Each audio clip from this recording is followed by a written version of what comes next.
like Jessica from last season of Love During Lockup is going to have to find a good cover-up artist to cover up all her Dustin tattoos, because Dustin is currently behind bars and he did some really out-of-pocket stuff to Jessica. So Starcasm ended up breaking the news earlier today that Dustin was booked into Franklin County, Tennessee on Wednesday, February 8th, and he still is currently behind bars. So his charges are currently listed as reckless endangerment, theft of property, felony evading, domestic assault, and reckless driving. So I got concerned when I heard the domestic part especially, so I decided to reach out and try to get the full story, and the full story I got. So apparently Jessica thought that Dustin was up to some like shady business and doing some stuff behind her back. So one day while she's at work, she decided to come home a little earlier for her lunch break, and when she came home, she ends up finding Dustin in bed with another girl, and this other girl is literally sleeping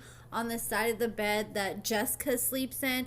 And this girl had been talking to Dustin for a while, but Dustin swore up and down that he was never going to talk to this girl again. So when Jessica told Dustin and this girl to get out of her house, he ended up choking Jessica out, and he tried to protect the other girl over Jessica, and then he ended up grabbing Jessica's truck keys and stealing her truck and driving off with this girl, and he ended up getting in a high-speed chase with police when the police started trying to get the truck back, and it was just a huge mess. Which that story all adds up with the charges that Dustin was charged with. So it says that Dustin was driving. He attempted to evade the police in a vehicle that wasn't his because it was Jessica's vehicle.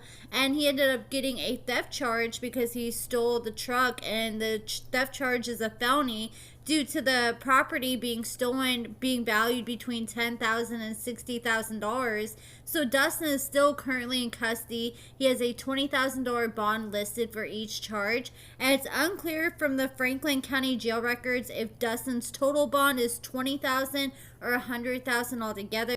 So Dustin was released from prison on December 14th, and he was only out of prison for a little under 2 months before he was arrested again.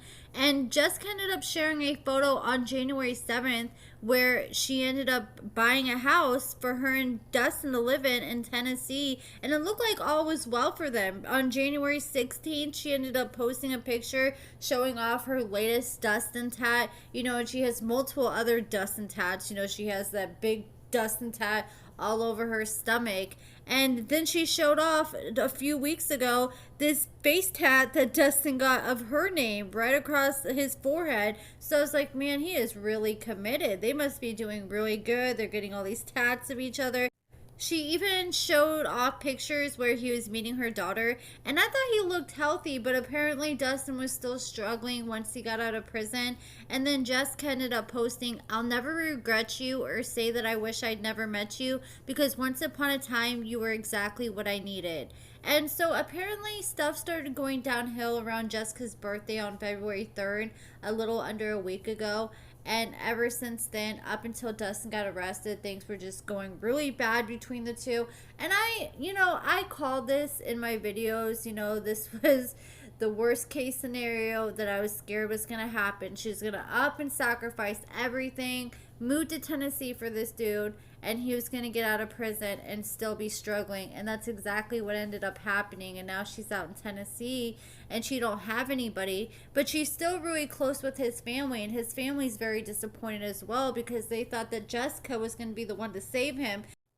But all the love in the world is not going to save anyone. So the crazy thing is too, like when Jessica showed up, she literally walks into her bedroom. This is her house she pays for. This is her bed.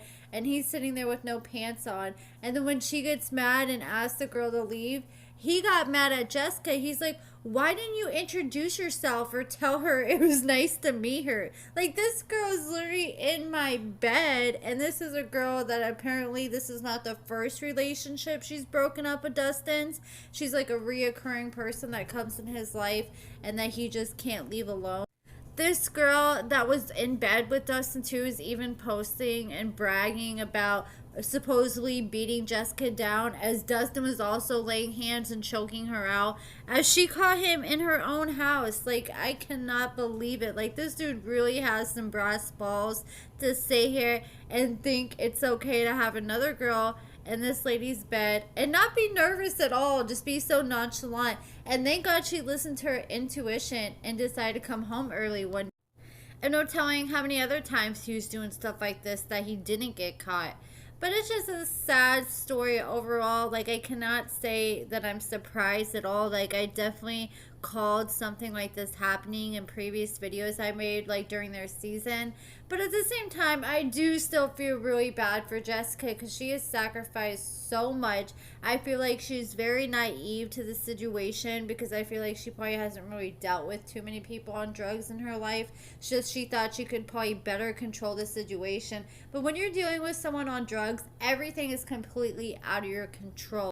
I feel like he would have had a much greater chance of success if he would have got out of prison and moved to Florida to be with Jessica, because then he would have been away from all his former playgrounds and playmates, and so it would have been harder for him to find drugs. And yes, you know, you can still find drugs in whatever city you go to, but it would just be like lower chances and just a fresh new start for him. But instead, he's already going back to his old friends that he was hanging out with before he went to prison that ended up leading him to go to prison. So it's just a big mess. And it is a good thing that Jessica did decide to go to Tennessee by herself and leave her daughter in Florida with her dad. So thank God she ended up staying behind so she didn't have to be a witness to all this crazy stuff Dustin put her mother through. And it just goes to show, it doesn't matter how many times someone gets your name tatted on them, if they end up getting your name tatted halfway across their face, so that's one of the first thing people see as soon as they look at them, that does not show any sign of loyalty. Some of the people with the biggest tattoos of their significant other names have the biggest secrets they're hiding. And that's why you should think twice before you decide to just brand someone's name all over your body, because they might just do you really dirty, and then that name may just turn into a constant reminder of all the pain you went through.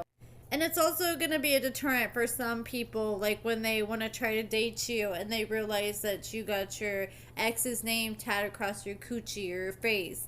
But that's it for this video, guys. Let me know your thoughts about everything in the comments below. Make sure you give this video a thumbs up, subscribe, and thank you so much for watching.